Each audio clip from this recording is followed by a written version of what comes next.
테슬라에도 어떤 취약점이 있는 것 같아요. 기둥 같은 거 그냥 받으면 기둥이 실내로 쑥 들어옵니다. 네, 안녕하세요. 모카 김한용입니다. 세종시에서 테슬라 모델 Y가 화재에 휩싸였습니다. 에어백이 모두 전개된 상태에서 이 운전자가 꺼내달라고 소리치는 상황. 이 상황에서 유리를 깨고서 꺼내줬고 이어서 불이 펑 하고 옮겨 붙었다고 합니다. 이 FM 코리아라고 하는 커뮤니티에 있던 한 회원분이 이분을 직접 구출해 주셨다고 글을 올리셨는데요. 아유, 참 감사한 일입니다. 그런데 댓글들을 보면 이렇습니다. 화재가 난다니 전기차 너무 무섭다. 전기차는 앞으로 10년은 안 타겠다. 갑자기 폭발하는 거 이거 무서워서 어떻게 타냐. 이런 분들이 많은 것 같아요. 그런데 이게 어떤 사고였는지 조금 더 살펴볼 필요가 있을 것 같습니다. 커뮤니티에 올라온 글은 이렇습니다. 퇴근길에 차 사고가 나서 서행에서 지나치는데 불이 조금 붙어 있었다. 112-119에 신고하고 소화기가 있어서 불을 꺼주러 갔는데 남을 도우려는 의지가 있으신 분 같아요. 그래서 차 안에서 사람은 살려달라고 소리 지르고 있고 에어백이 다 터진 상태에서 불이 점점 커졌다. 일단 성인 남성 4명이 창문을 깨부수고 그리고 뒷좌석 문을 제쳐서 뒤로 나오라고 했는데 당황했는지 안전벨트가 안 풀려서 꺼내기가 힘들었는데 결국에 꺼냈고 동승자가 없는 걸 확인하니까 드라마처럼 폭발하더라. 이렇게 또 전하셨어요. 불난 테슬라 차주는 다리 쪽이 다 탔고 그래도 목숨을 건졌으니 다행이다 싶다. 이렇게 말씀하시고요. 그리고 끝으로 불난 차에 사람을 살리겠다는 마음으로 창문을 깨고서 문짝을 여는 이 용감한 분들이 있어서 대한민국 아직 살만하다는 생각을 한다. 이렇게 말씀하셨습니다. 정말 고마운 일입니다. 왜냐하면 이게 불이 나면 사람이 본능적으로 피하게 되잖아요. 근데 불이 애초에 나 있었는데 불이 나 있는 상태에서 차로 뛰어가서 거기 유리를 깨는데 시간도 걸렸을 거잖아요. 혹시라도 불이 펑 하고 나면 어떻게 해요? 그런 불안감 속에서 사람을 이렇게 꺼냈다 이런 얘기니까 정말 용감한 분들이고 저도 아주 마음이 뿌듯해지는 그런 소식이라는 생각이 듭니다. 좀 더 자세히 볼까요? 여기 사고 장면을 찍은 여러 가지 영상들이 나오고 있는데요. 마침 건너편을 지나던 운전자분이 블랙박스 영상을 올려주셨습니다. 내용을 보면요. 저 멀리에 이거 아주 조그만하게 보이죠? 차 한 대가 이렇게 엄청난 속도로 달려오고요. 여기 SUV가 지금 이미 이상하다는 낌새를 챘습니다. 이미 제동을 하고 있어요. 그런데 지금 들이받고 엄청난 사고였네요. 엄청난 사고였죠. 이 SUV 운전자는 미리 제동을 했지만 한 발 늦었어요. 어쨌든 살짝이지만 들이받긴 했네요. 이 사고를 보고서 얘기를 합니다. 야, 이 차가 얼마나 위험하게 만들어진 거냐. 테슬라 이게 뭐 이 모양이냐. 테슬라 완전히 위험한 차다. 이렇게 얘기가 되고 있는 것 같은데요. 지금 이 영상을 보면요. 이게 얼마나 엄청난 사고였는지 이 자동차가 달려오는 속도, 부서지는 속도를 보면 야, 이게 엄청난 속도였구나. 이걸 알 수가 있죠. 근데 그 밖에도 또 유추할 수 있는 게 있습니다. 지금 여기서 불꽃이 막 튕겨져 나오잖아요. 불꽃이 터져 나오는데 이게 뭔가 이거 테슬라 모델 Y 배터리팩 안에 있는 원통형 배터리입니다. 원통형 배터리가 한 번에 터져 나온 거죠. 저희 모카 구독자님들 이제 다 아시겠지만 테슬라 안에는 이런 식의 원통형 배터리가 들어있습니다. 테슬라 아래쪽에 이 차체 전체에 이게 가득 차 있는 거예요. 이 원통형 배터리는 예를 들어서 망치 같은 걸로 때리면 바로 불이 붙거든요. 여러분들의 핸드폰도 마찬가지입니다. 이 안에도 배터리가 있는데 그걸 망치로 때리면 바로 불이 붙어요. 그래서 이런 원통형 배터리가 가득 들어있는데 그 원통형 배터리가 튀어나온 거죠.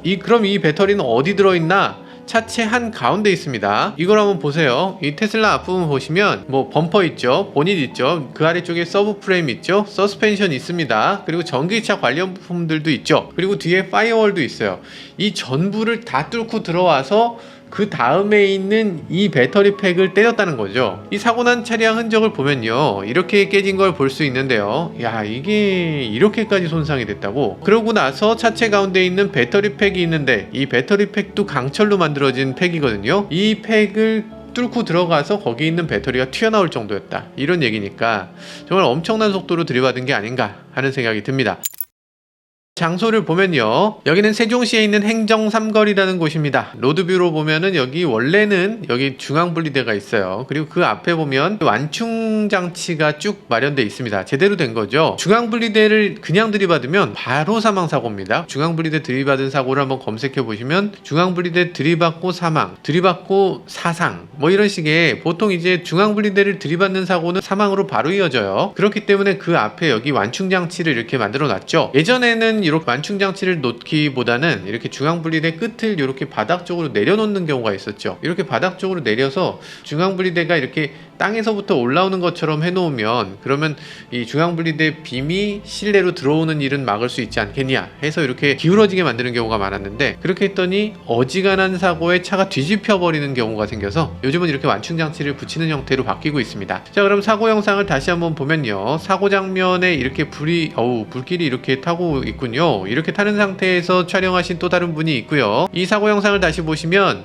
원래 여기 있어야 되는 완충장치가 없어졌죠. 중앙분리대도 심지어 한 라인이 없어졌어요. 아까 그 충돌 장면을 다시 보시면요, 여기 날아오는 이 파편을 보면 이거 중앙분리대 파편이에요. 이 소방서가 발표한 내용에 따르면요, 중앙분리대 가드레일이 무려 6m에 해당되는 가드레일이 날아갔다 이렇게 발표를 했습니다. 6m라고 하면 요 밑에 기둥 있잖아요, 요 기둥이 한 5개 정도가 뽑혀 나갔다는 얘기입니다. 이때 당시 충돌이 도대체 얼마나 빠른 속도로 이루어졌는지 알긴 어렵죠. 근데 엄청난 속도로 들이받았다, 엄청난 사고가 일어났다라는 건 분명한 것 같습니다. 운전자가 생존했다는 게 오히려 천운이라고 할 수 있죠. 그럼 이런 사고에서 어떤 차를 탔다면 이 운전자가 생존하고 아무런 부상을 입지 않을 수 있었을까, 이런 생각이 들 정도예요. 그럼에도 전기차 사고이기 때문에 충돌 이후에 벌어진 화재가 굉장히 걱정스럽기도 했습니다. 왜냐면 전기차니까 불을 끌 수 없었을 것이다. 어떤 분들은 3초 만에 전손돼서 차가 펑 하고 터진다 이렇게 오해하시는 분들도 계시잖아요. 사실 그렇지 않았습니다. 유리창을 깨고 안전벨트를 풀려고 했는데 안 풀려 있었고, 그것도 해결하고, 그러니까 적어도 몇 분 이상의 시간은 있었던 것 같아요. 이분이 처음 발견할 때만 해도 이 차가 충돌하는 장면이 아니라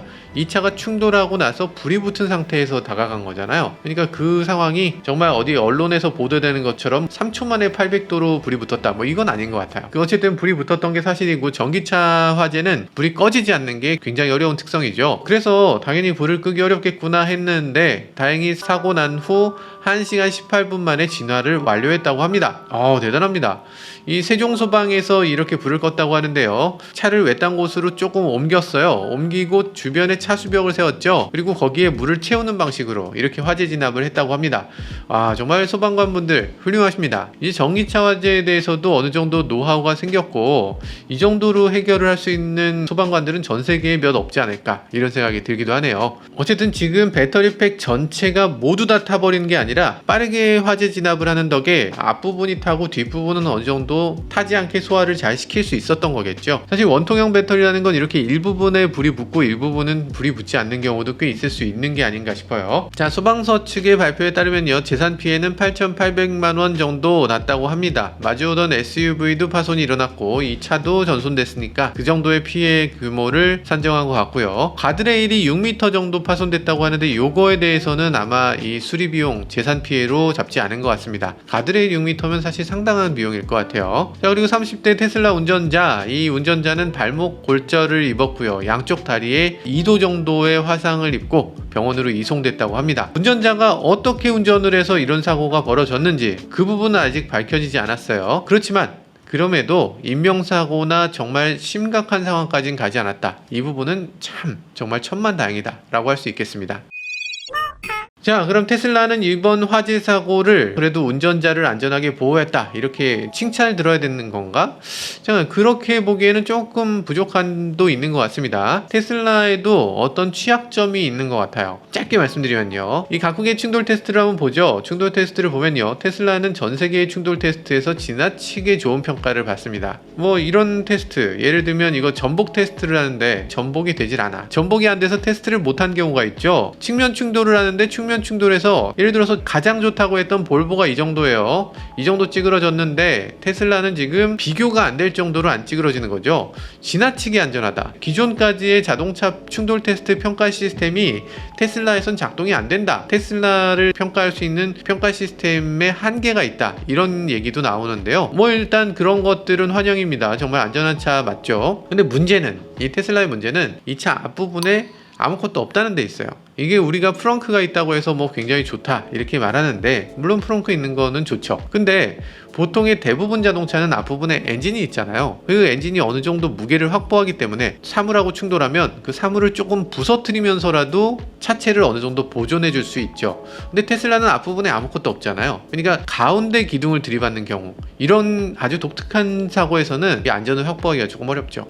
물론 엔진이 있다고 해서 무조건 더 안전한 건 아닙니다. 이 엔진이 있는 경우에는 상대가 부서지는 형태면 괜찮은데 상대가 부서지지 않는 사물인 경우에는 이 거꾸로 엔진이 실내로 들어오게 돼요. 인명사고를 오히려 키우는 결과도 생기기 때문에 엔진이 있는 경우가 무조건 좋다 이렇게 얘기할 수는 없는데요. 딱 요런 사고에서는, 이런 형태의 사고에서는 엔진이 있는 게 조금 더 유리했겠죠. 예전에 미국에서 테슬라 운전자들이 운전석을 비우면서 오토파일럿을 작동시키면서 가로수를 들이받은 경우가 있었죠. 그때 테슬라가 폭발했는데요.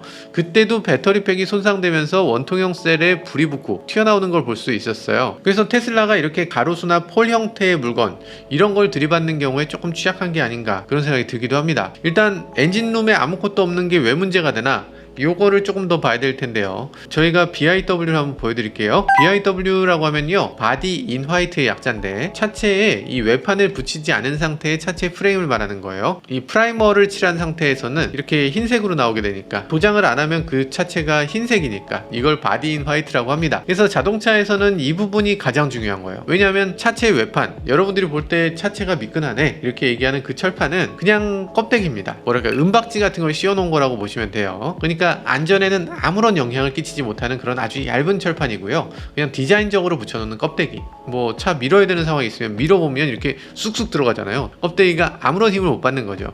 그냥 충돌할 때는 이 겉에 있는 껍데기는 없는 셈 치는 겁니다. 그건 아예 없다고 치고 이 안에 있는 BIW만 가지고서 어떻게 충돌을 하는가 이런 것들을 보는 건데요. 이걸 조금만 보시면 공통적으로 갖고 있는 문제가 있어요. 뭐냐면 이 전면 프레임이 이렇게 11자 모양으로 앞을 향해서 있습니다. 옛날에 기사가 말 위에서 이렇게 기다란 창을 가지고서 이렇게 달려가잖아요. 그래서 상대방을 쿡 찌르면 그럼 상대방이 빡 쓰러지잖아. 그러니까 이렇게 11자 모양으로 이렇게 있으면 이거는 부러지지 않습니다. 휘어있으면 얘기가 다르지. 이런 식이나 이런 식이나 이러면 충돌 안전성을 제대로 확보하지 못할 거예요. 그래서 11자로 이렇게 있는 겁니다. 만약에 차를 정면 충돌하게 되면, 벽에 정면 충돌하면 이 11자로 딱 버티니까, 그러니까 정면 충돌해서 차가 찌그러지지 않고 잘 버텨주는 거죠. 그러면 그걸 왜 11자로 해? 그냥 네모나게 하지. 네모나게 할 수 없는 이유가 가운데 엔진을 넣어야 되잖아요. 엔진을 넣어야 되니까 가운데는 비울 수밖에 없어요. 그래서 양쪽 끝에 11자가 있는 겁니다. 그리고 완전히 끝으로 가면 어떻게 돼? 완전히 끝으로 갈 수는 또 없죠. 왜냐하면 양쪽에 타이어가 있으니까.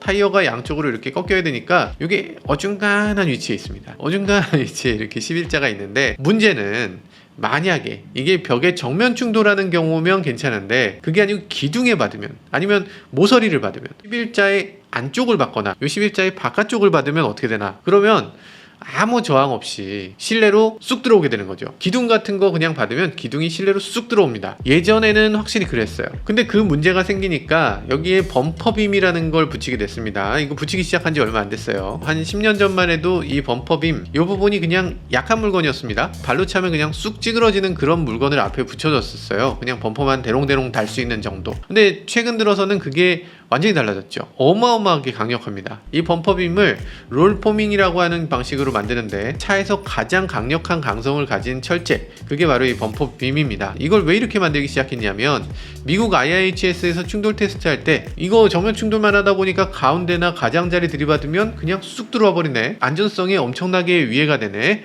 라고 해서 이 11자 부분, 이 부분을 비껴서 맞도록 했어요. 차체의 25%만 들이받도록 해서 이 11자 부분보다 바깥쪽을 들이받습니다. 11자에 살짝 걸쳐요. 그러니까 자동차 회사들이 이 스몰 오버랩을 테스트하려고 하다 보니까 어쩔 수 없이 앞쪽에 범퍼빔을 강력하게 붙이게 된 거죠. 이걸로 어느 정도 힘을 좀 챙겨내 줘야지만 충돌 테스트를 통과하기 쉽게 되는 거죠. 물론 이거 아니더라도 충돌 테스트를 통과할 방법은 있긴 해요. 근데 이게 가장 쉬운 방법이다. 스몰 오버랩 테스트를 하면서 이렇게 앞쪽에 범퍼빔을 강력하게 붙였는데요. 이걸 붙이면서 또 얻어진 장점이 가운데 중앙에 폴을 들이받는 경우에, 이 경우도 어느 정도 방어가 가능해지게 된 거죠. 예로부터 원래 자동차 가운데를 들이받는 거, 가로수나 가로등이나 뭐 이렇게 가운데를 폴을 딱 들이받는 요게 자동차에게 원래 가장 가혹한 충돌입니다.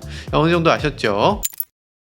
자, 어쨌든 전기차를 보시면요, 전기차를 보면 정면 충돌, 측면 충돌, 후면 충돌 다 강력합니다. 일반적인 가솔린 차보다 훨씬 안전해요. 이건 비교가 안 될 정도로 훨씬 안전합니다. 내일 모레면 국내 브랜드 전기차 충돌 시험 직접 참관하러 가는데요, 여기서도 보나마나 엄청나게 안전하다 이걸 보여줄 거예요. 왜냐하면 전기차가 그동안 나왔던 가솔린 차하고는 비교가 안 될 정도로 월등하게 안전하거든요. 그래서 그걸 계속 자랑하는 건데, 많은 분들이 오해하는 것 중에 전기차가 화재 빈도가 높다 이렇게 오해하시는데 절대 그렇지 않죠. 화재 빈도로 따져도 가솔린차, 하이브리드차, 전기차 중에 가장 화재가 많이 나는 건 하이브리드 차예요. 아니 가솔린차하고 비교할 게 아니지. 아니 가솔린차는 오래됐고 전기차는 다 새 차니까, 그러니까 전기차가 화재가 안 나는 거지 얘기하시는데, 하이브리드 차도 그렇게 오래되진 않았잖아요. 그런데 하이브리드 차는 불이 전기차보다 더 많이 나고 가솔린차보다 더 많이 납니다. 어쨌든 가솔린을 싣고 다니는 게 이 배터리를 싣고 다니는 것보다 훨씬 위험한 거예요. 어쨌든